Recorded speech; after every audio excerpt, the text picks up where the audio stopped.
So if you call a customer service line today, and the bot on the other end pauses for, say, 3 seconds before answering, your brain instantly registers the system is broken. Oh, completely. It feels like an eternity. Right. In human conversation, 3 seconds of dead air is it's an absolute eternity.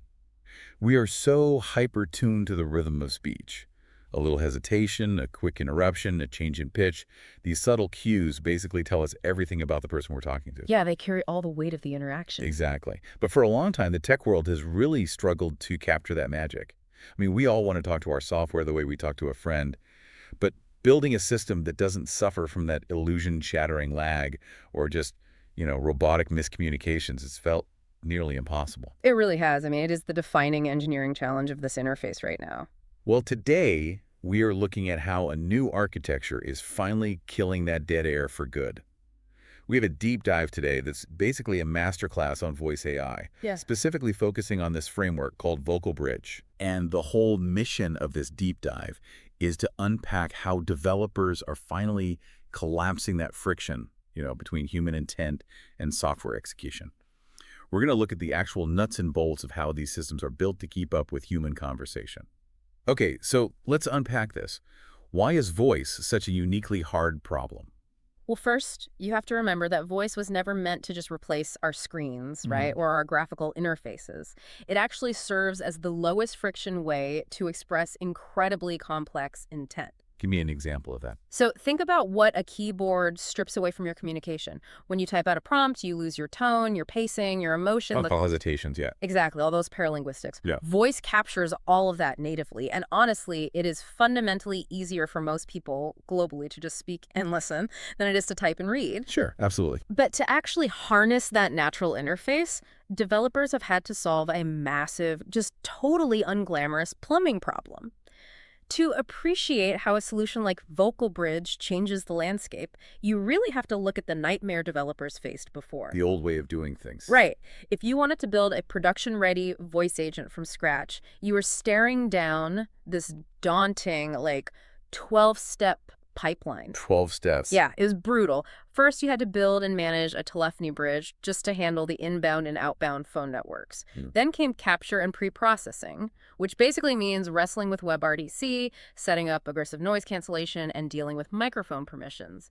And then, after all that, you need streaming speech-to-text paired with voice activity detection, or VAD. And VAD is deceptively hard, right? Right. Because the system has to figure out if you're actually done speaking or if you just, took a breath mid-sentence. Exactly. And if it guesses wrong, it just cuts you off entirely. It cuts you off, the context is ruined, and the user gets incredibly frustrated. And keep in mind, we haven't even reached the actual brain of the system yet. Oh, wow, that's just the ears. That's just the ears. Once you finally get the transcribed text, you feed it into your large language model.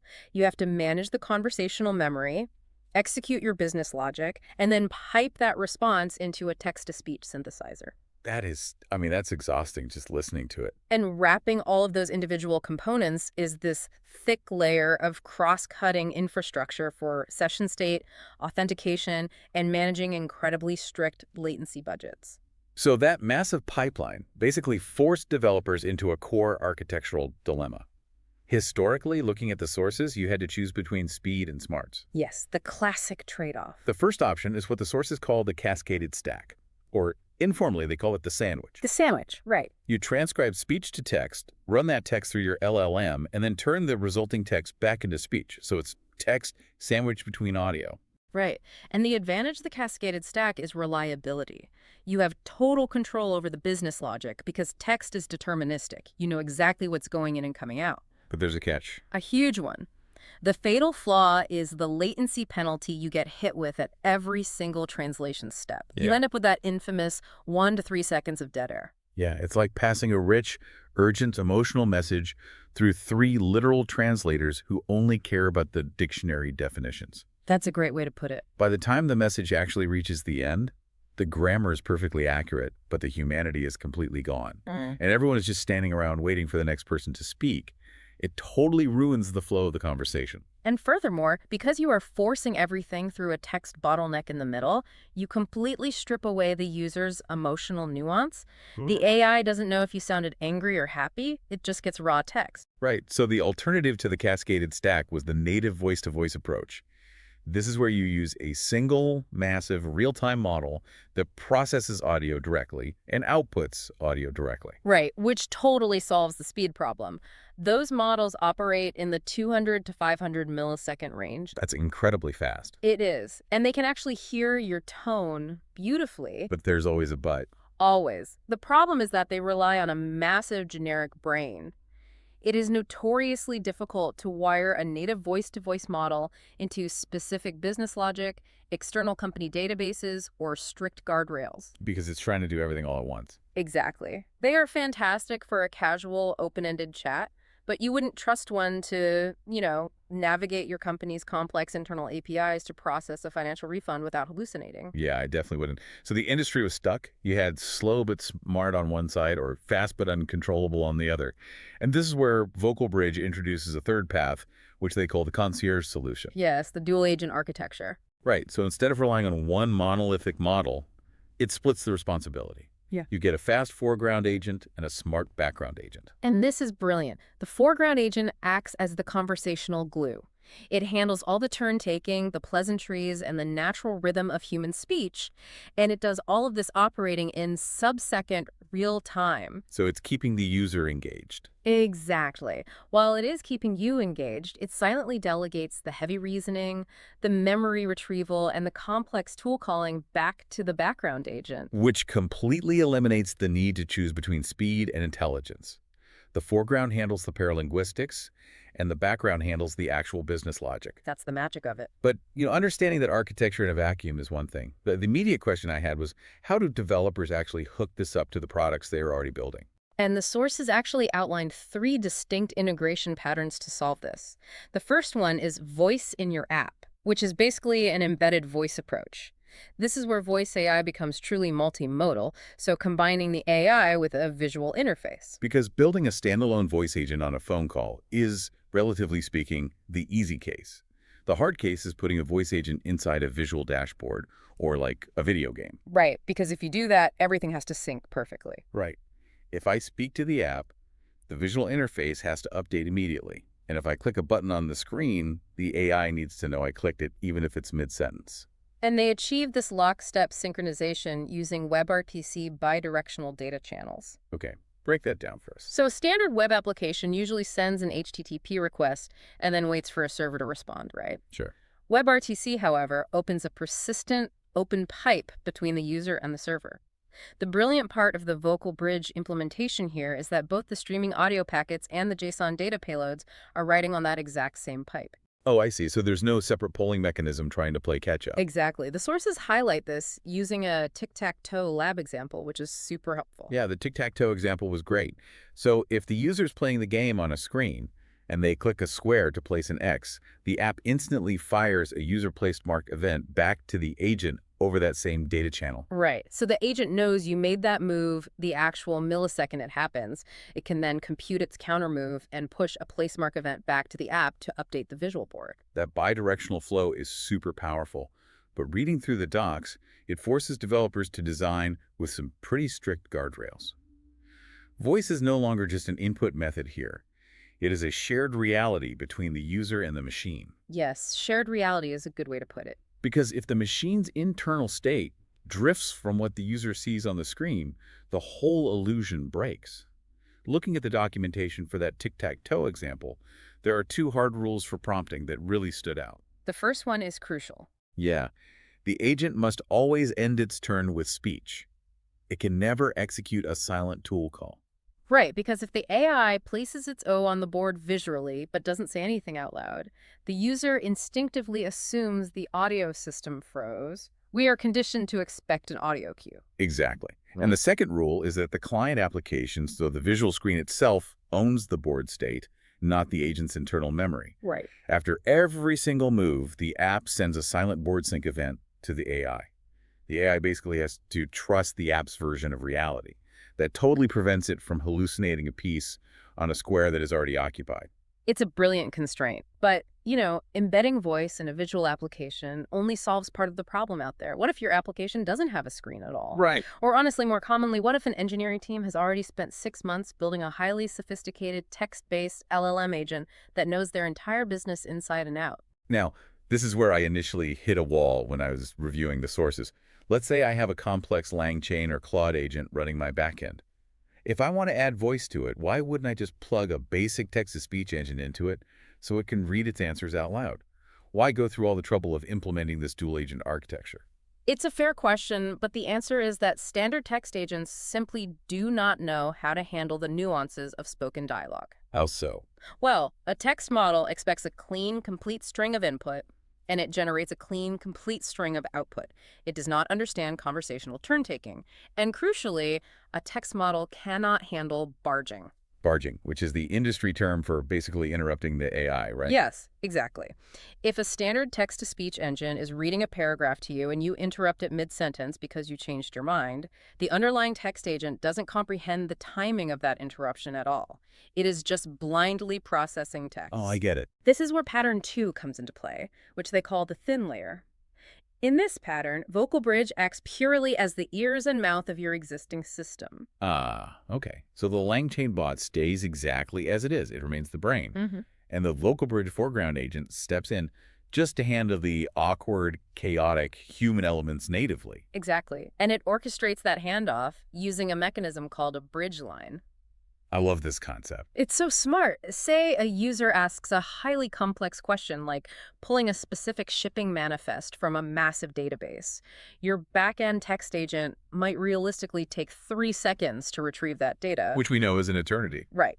So to prevent dead air, the Vocal Bridge foreground agent instantly steps in and says something like, hang on, let me pull that manifest for you. It just buys time. It buys time. And while it's speaking that bridge line, it is simultaneously passing a JSON payload to the back-end text agent. That's incredibly slick. And the moment your back-end agent returns the requested text, the foreground agent dynamically intercepts it and reads it aloud. So you get to keep your deeply engineered logic, but the user gets this seamless, zero-latency vocal experience. And they even give you a verbatim flag in the API for this. What does that do? Well, you can tell Vocal Bridge to lightly paraphrase the text agent's response so it sounds more conversational. Or you can set verbatim to true and force it to read the response word for word. Which I imagine is vital for things like legal disclosures or precise data readouts. Exactly. You don't want the AI riffing on a medical disclaimer. Definitely not. Okay, so we've primarily focused on scenarios where the user initiates the conversation.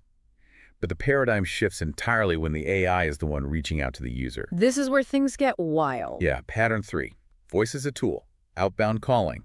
The dynamic is completely flipped here. Voice is no longer an interface. It is treated exactly like querying a SQL database or firing off an automated email. The LLM acts as this central orchestrator. Right. It looks at its assigned tasks and decides, completely on its own, that initiating a phone call is the most efficient way to resolve whatever objective it has. So the orchestrator invokes a system tool called Make Phone Call. The mechanics behind this are fascinating because it relies on something called dynamic purpose injection. Yes, and this is fundamentally different from normal bot design. Typically, when you build an AI, you hard-code its persona and its goals into this massive system prompt. But an outbound caller agent doesn't operate that way at all. Right, the base prompt just defines its personality. Maybe it's instructed to be polite, concise, professional, but the agent has absolutely no idea why it is making a call until the exact millisecond the orchestrator invokes the tool. The purpose is injected at runtime. Exactly. The orchestrator passes a payload that says, your purpose for this specific call is to confirm a dental appointment for tomorrow at 2 p.m. Or your purpose is to call this vendor and check if a specific part is back in stock. Wow. It is the exact same underlying agent, just dynamically repurposed in milliseconds based on upstream database triggers. That unlocks staggering workflow automation. You could have a system automatically following up on delayed logistics shipments or negotiating delivery windows without any human intervention. You really could. But you can't just unleash an experimental AI to start dialing real-world phone numbers to see if your code works. No, please don't do that. Testing outbound calling logic requires isolated environments.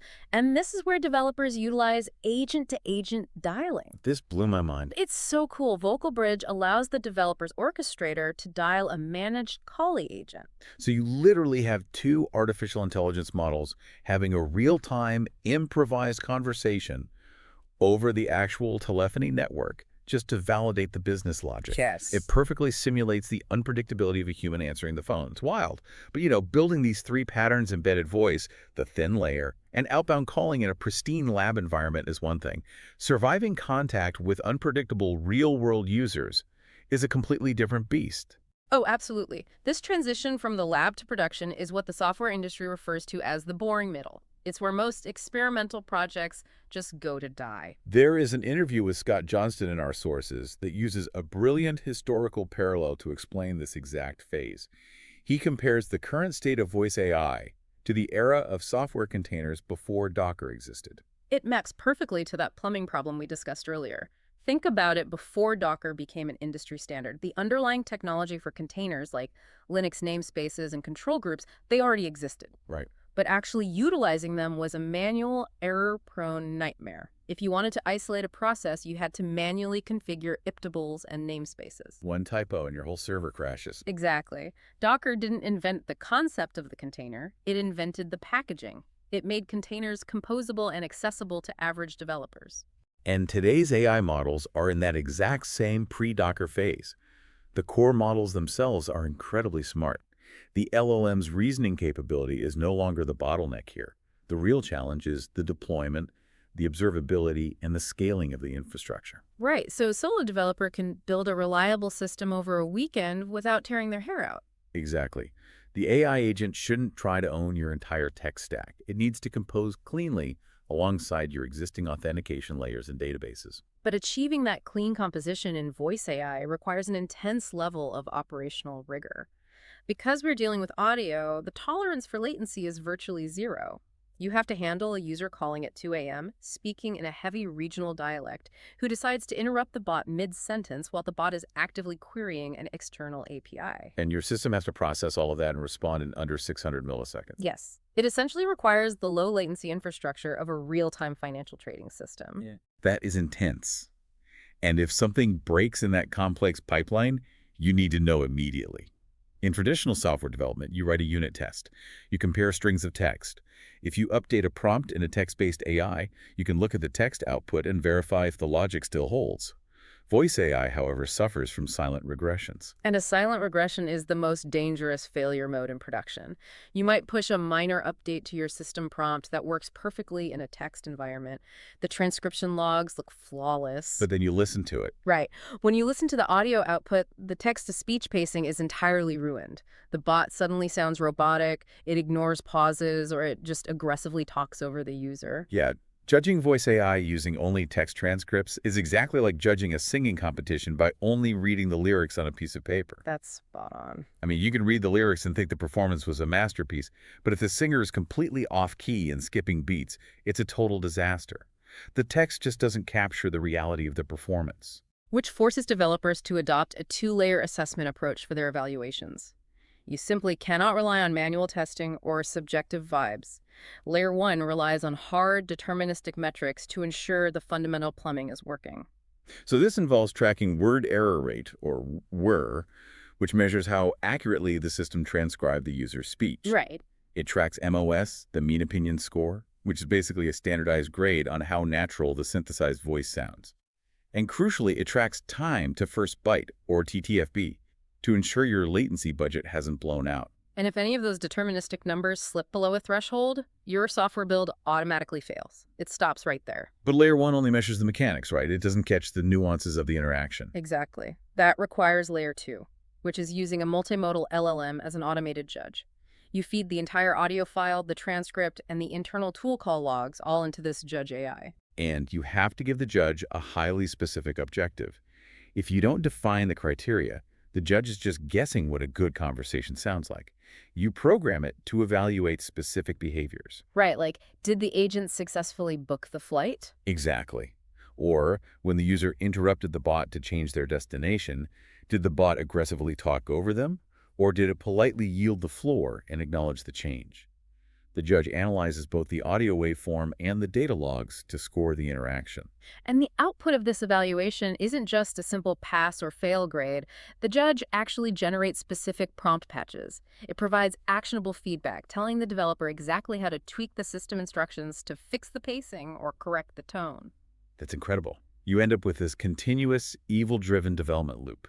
You make a change to the code, the system automatically places an agent-to-agent test call, the multimodal judge evaluates the resulting audio, suggests a patch, you update the prompt, and the cycle repeats. Treating the audio waveform as a first-class metric is really the only way to ship these systems confidently. So if we pull all of these concepts together from this masterclass on Vocal Bridge, the overarching theme is that voice AI has moved past the era of cool models just doing party tricks. Oh, totally. The novelty phase is over. The entire focus of the industry is on collapsing friction.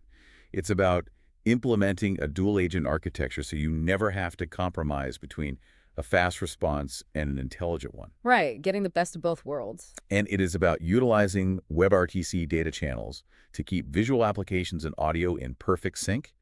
And above all, it is about rigorously evaluating the actual audio reality to survive the unglamorous plumbing of production.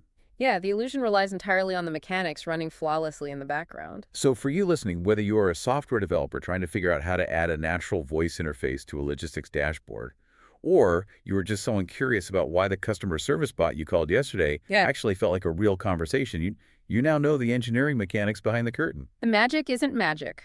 No, it's not. It is just exceptional architecture, rapid payload handoffs, and relentless evaluation. But before we wrap, I want to leave you with one final thought, something to really chew on, that stems from that voice as a tool outbound calling segment we discussed. Oh, the agent dialing. Yes. We know developers are already using agent-to-agent dialing to test their code.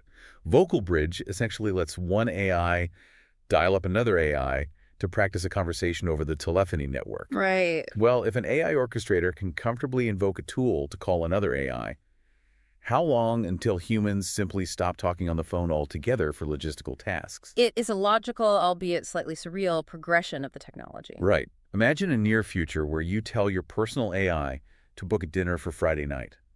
It initiates a sub-second phone call to a restaurant's AI to negotiate a reservation time. And you're completely oblivious to it. Exactly. We are looking at the dawn of an entirely hidden secondary phone network consisting of nothing but AI agents chattering back and forth to each other in milliseconds to organize our lives. A completely invisible layer of communication happening just out of earshot. It is definitely something to mull over the next time your phone rings. Maybe it's not a person, maybe it doesn't even want to talk to you.